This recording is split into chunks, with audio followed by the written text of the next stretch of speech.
Hello, everyone, and welcome to this time with Guildmaster Gaming. Today, we have director, writer, and probably from what I'm seeing, quite a multi-talented person, Ryan Ward, and his film, Daughter of the Sun. So, Ryan, please tell us a little bit about yourself and your movie. Okay, my name is Ryan Ward. I'm the director, writer. Also the lead actor in Daughter of the Sun. It's a coming of age film. It follows a 12-year-old girl on the run with her dad. Her dad has Tourette's syndrome, and he also has supernatural powers. It's The tone of the film is nostalgia, 70s nostalgia kind of thing with a twist of fantasy and magic realism. It's more of a film that, though it is in the genre space, the magic creeps around the edges of the film. So it's a little different that way. Yeah, we're screening at Film Quest on not November, October 29th. Yeah, thanks for having me. Well, thank you for joining us. So, I'm going to jump in because I know I work with a lot of different authors and different things, and I know someone with Tourette's. So my first question coming up, you're portraying a person with Tourette's. Where did you draw the inspiration for not only creating the character, but actually portraying them the way that you did? Because it was very well done. Oh, thank you. Um, I mean, this film is actually a sequel to a previous film I did called Son of the Sunshine, where I played the character of Sonny, who has Coprolalia Tourette's, before. So this is the second time I played him. And the first film was a coming of age film about him, where his daughter is born at the end of the film, and then in this film, it's about her coming of age, and he's a father. So, um, I studied people with Tourette's quite a bit. I worked with the Tourette's Foundation of Toronto, and they introduced me to a lot of people who were nice enough to allow me to come in and meet them and speak with them and film them even. So I picked up, different things from them in terms of, just everybody who has Coprolalia Tourette's has different mannerisms, different tics, different things that define them. So I sort of picked the ones that I felt were the most appropriate for the film. And because I had access to these people, I was able to really study them and try to make it realistic. It was really important to me um that it be a realistic portrayal that was not funny, because I felt that in other films where Tourette's was portrayed, it was portrayed as a joke, and I really didn't want to do that. I wanted it to be dead serious, that people would see a window into the life of someone who has Tourette's. Um, so that's where most of it came from. Um, you know, and then the disability aspect of the film. I grew up with disability in my family, all my life, but so it was important to me not only for the characters with Tourette's, but for the other characters to be portrayed, you know, as authentically and as truthfully and as seriously and as respectfully as I possibly could. So yeah, that's where it came from.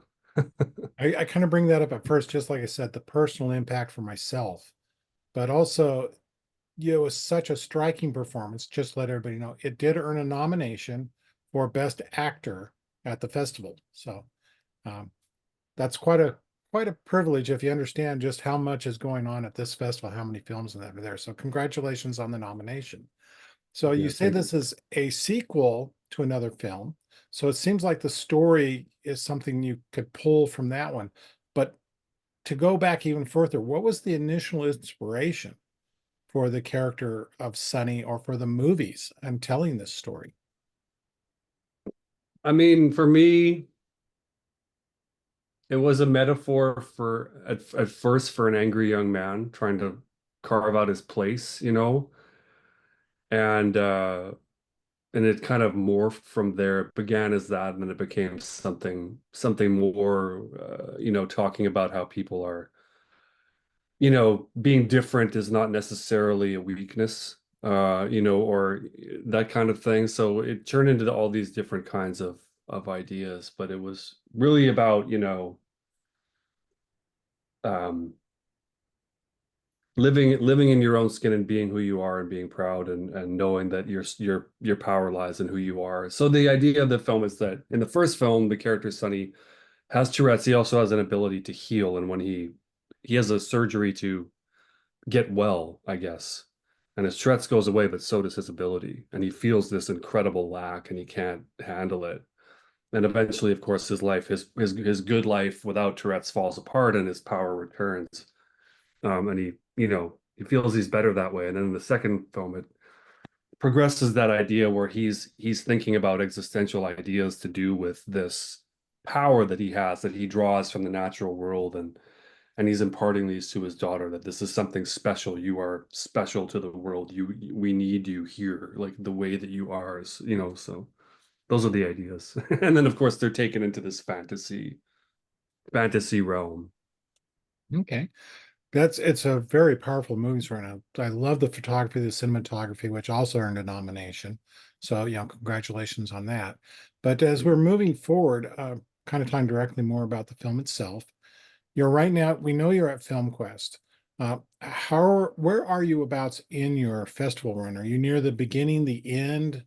Uh, kind of the idea where people might be able to see you in the theater coming up if they have that opportunity. Yeah, we're at the around the end of our festival run. We premiered at Fantasia last summer, and then we have screened around the world for this year and a couple months. So yeah, Film Quest will be sort of our last big hurrah. We're very excited to be at Film Quest, wonderful festival. Of course, we will be in attendance at the screening and everything. Actually, there's axe throwing after our screening, so please come and throw some axes out with us. Um, but yeah, then after that, we're distributed by Buffalo 8 in the US. So we'll be released on November 29th on Amazon, Fandango, Vudu, Verizon, Spectrum, Charter, Tubi, Plex, all the platforms. So if you want to see the film, please seek it out, Daughter of the Sun, on those platforms. Also in Canada, if you're watching from Canada, it will be released on Apple TV Plus on the 19th of November. So yeah, and we're doing a little theatrical in Canada as well, in some select cities, and a couple in the US as well. And I would recommend if you get the opportunity, see this in the theater. Like I said, the cinematography is definitely set up for a large screen, and it's a beautiful layout to see the story unfold in. So I'm gonna give that plug there to see it in that way if possible. So as we're looking forward, then, so you got distribution on this film, and this is a sequel to a previous film. Um, do you have plans moving forward with making it into a trilogy? We do, yeah.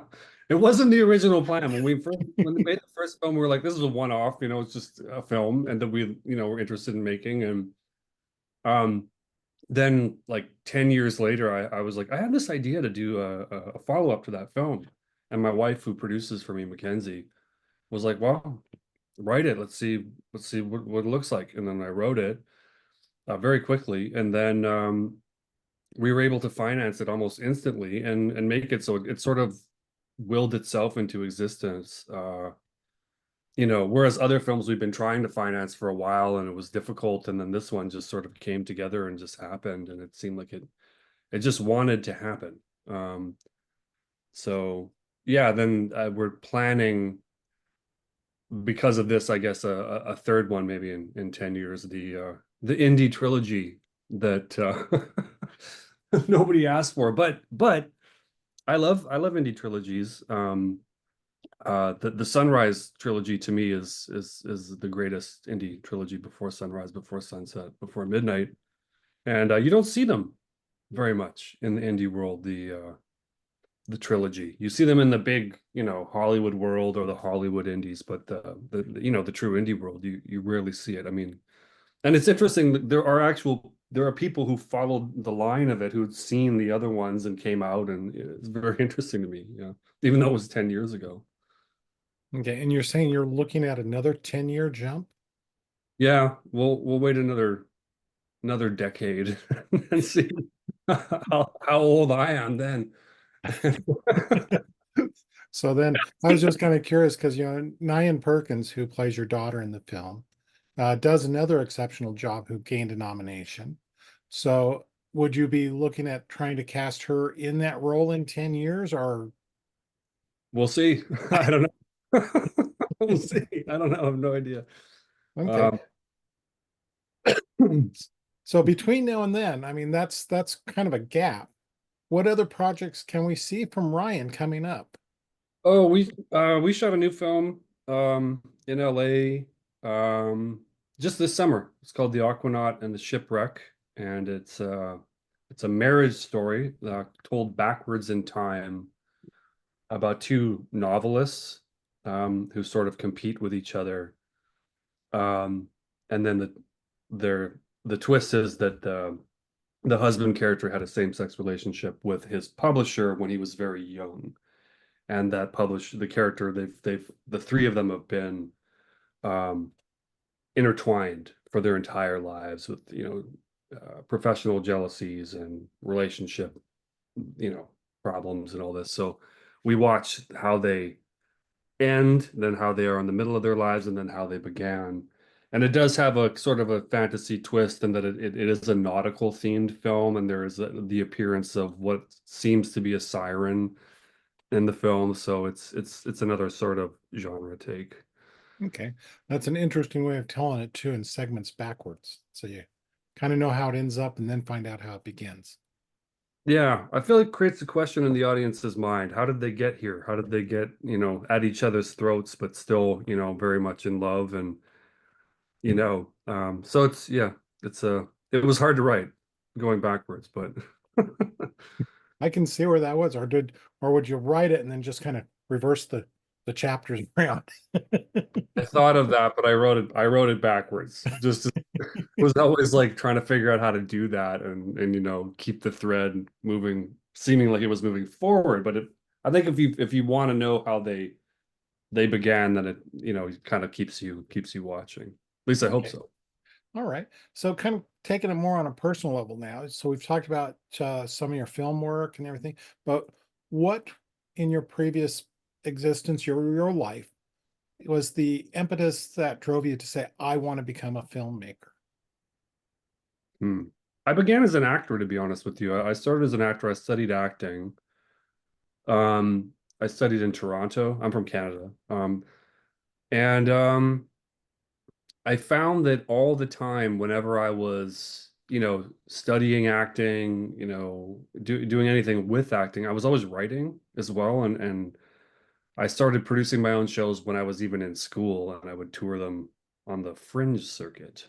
So I always did it. And then as I was, coming out of school, I was writing shorts and it seemed like I couldn't not do it. I had stories in my mind and I was always kind of creative that way and wanted to do it. So it was a logical progression for me to get into filmmaking because I just felt like I had stories I wanted to tell. And yeah, it just made sense for me. I started doing plays and then musicals, if you can believe it. Yes. And I acted in some musicals and stuff like that and on stage and stuff. I was going to say there's some big names now that we can quote about that started out in musicals. So not a bad place to be. Oh, it's a fun place to be. Eight Yeah. shows a week, the grind. You learn how to act, that's for sure. And it's interesting, like I find that when someone starts in the theater, you can parlay that into film. It's difficult. It's more difficult to do the other, I think, where the technique is quite different, I think, in the theater than in film, where it's very small and very, speaking in your normal voice, whereas in the theater you have to project and your acting needs to project and be big. And And you got one take. you have one take. I mean, the advantage of theater is that you can just drive through the whole thing. You kind of catch a wave and go all the way through, whereas in film you're kind of like trying to rev yourself up to do like a minute or 30 seconds of the film that's super intense or something like that. Okay, so you've started out kind of doing play work, acting, writing. It sounds like storytelling is quite a creative part of your process. So early on in life, what were the stories that really impacted you to push you forward into storytelling? Like my favorite films. Yeah, your films or books, whatever it was, maybe your favorite play that got you into interested in that. And Yeah. Huh. I mean, some of my favorite books actually appear in Daughter of the Sun. So when I was a kid, my mom used to read The Outsiders and Rumblefish to me, and I just found I found those just such, seminal books about the outsider in the world. I always kind of felt that way. So yeah, I put those in there. I try to put personal touches uh in there. So those would be favorites. Of course, I didn't find out that S.E. Hinton is a woman until I was like in my 20s, and that she was writing about such male things. And I was like, oh, wow, like, your imagination is endless. You don't have to have completely lived that world to be able to imagine it vividly. So that kind of set me free, that idea. I don't know, for films, I mean, movies that impacted me heavily, I would say, in the genre space, Aliens, I must have watched that movie a million times. Just like the James Cameron is such an amazing filmmaker and he's so exacting and so tough and so goes after his ideas. I admire it quite a bit. I mean, I love Annie Hall to me is one of the greatest films. It's so moving and touching and told sort of out of time, and I could never really understand how Woody Allen could write like that. And then Buffalo 66 to me was a really seminal film by Vincent Gallo, just about kind of the outsider and very uniquely told. I always liked movies that were usually, would sort of bend your mind in a way that like you hadn't really experienced before. I find recently, that Nicolas Cage movie where he's the guy who everybody's dreaming about. Dream Scenario did that to me where it was just so, you couldn't predict it. It was so strange. And I'm drawn to the movies that sort of take you to a different realm of experience. And then I try in my own films to do something similar where it's not something you might have experienced before or understand. Um, in the genre space, I found Where Evil Lurks or When Evil Lurks. I don't know if you saw that from Argentina really did that because the concept of evil that we saw in that film had never been shown before, so you couldn't possibly predict it, which made it completely terrifying. Which was the same with Aliens, when it came out. It was like you never seen the concept of an alien like that, so it was so scary because you didn't understand it at all. Anyways, I went on there, but no, that's great. I mean, you mentioned some great films and how they've impacted you. And I think that's one thing I try to get from people is when people talk to me that have seen some of these, it's like they think that there's these little obscure films that maybe they're the only one that ever saw. And then they find out, you know, oh, wait a minute, they made an impact on a lot of people. And I think yeah, that's what this is, kind of saying, there's some of these like The Outsiders. I can remember reading that when I was young, and feeling the same way. I was one of the outsiders. So I can understand exactly where you're coming from with that type of motif or, storyline within your film here. So yeah. it's some great stuff. So, it sounds like you've got quite a work program set forward, working on a film. And you're saying that's 10 years out and you got projects in between. But when you need to kind of take a break away from it all, what do you like to do? Um, you know, um, my wife and I are big into hiking a lot. So we go to Yosemite at least once, twice a year. We try to get away, and I find that in that environment, you can't think about anything except what's directly in front of you, walking through the forest or eating or just kind of surviving. It forces you into a place where your mind is still, which mine isn't usually. So that or we love to go on off days to art galleries. We're really big into that. I find that being looking at art in a different medium makes me think in a different way, and I find I'm often inspired by visual art, especially stuff that I have to work to understand. So yeah, we often do that, and often come back with ideas for our own films on, saying, "Oh, remember that? Oh yeah, could you could apply that to this?" So yeah, that's what we usually do. Okay, that sounds like some great stuff. So we're kind of drawing down near the end. Um, but I'm going to kind of give you a forewarning. I'm going to finish off and let you kind of give a pitch of just a call out wherever you'd like to. But getting to that, I want to ask you, it sounds like you've done quite a bit. You've done the stage, you've produced and acted, and you've created your own stage plays, it sounds like, and put them out there, or your short films and put them out there. If someone was to come to you and say, I want to become a filmmaker, what advice would you give them? Um, my advice would be pick up a camera and do it as soon as possible, and do it as much as you can. And, you know, it's not really an instantaneous thing. There's no magic bullet, but it's an endurance race. So if you keep doing it, I can't not do it, so I just keep doing it. You'll find that doors begin to open, walls begin to come down. Um, and I teach at UCLA as well, so I often tell my students this, like, don't compare yourself to others. Be as interested as you can in what you're doing. And if you find it interesting and you make it the best thing you can, other people will be drawn toward it. So that's what I would say, really. I actually use something very similar that people ask me about why I review, because I tell them I'm a reviewer, not a critic.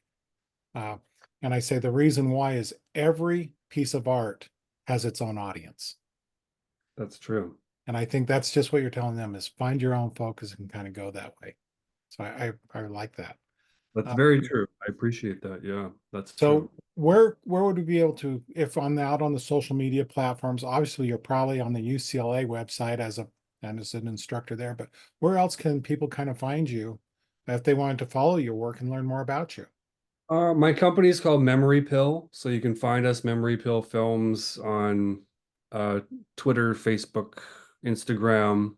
That's the main place to find us, I think. And then if you want to watch Daughter of the Sun, it comes out again, I'll say November 29th in the US on Amazon Fandango, Tubi, Plex, all the platforms. So please, TVOD on television, all that. So please seek it out and watch it if you can. And I hope you enjoy it. Yep. I will say I did.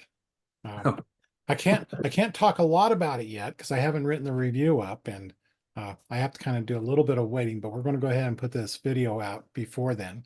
So, and I'll send you the links to go along with that. So as a final thing, any final call outs you'd like to give to people or to places or just what's going on? I want to thank FilmQuest for programming our film and for nominating us for some awards. And I want to invite anybody and everybody in the Provo area out to the screening on October 29th and come throw some axes with us afterward. It's some good stuff. Okay, so thank you very much. Thank you for joining us today in this discussion. And I tell everybody out there, if you like this, please put a like on it, share it out, support our indie filmmakers, the indie writers, everything. I'm very much into supporting those people that have this great creative talent, because from what I've seen, that is the direction that the art is really taking us. So please, thank you for that. And Ryan, thank you for being with us. Thank you, Daniel.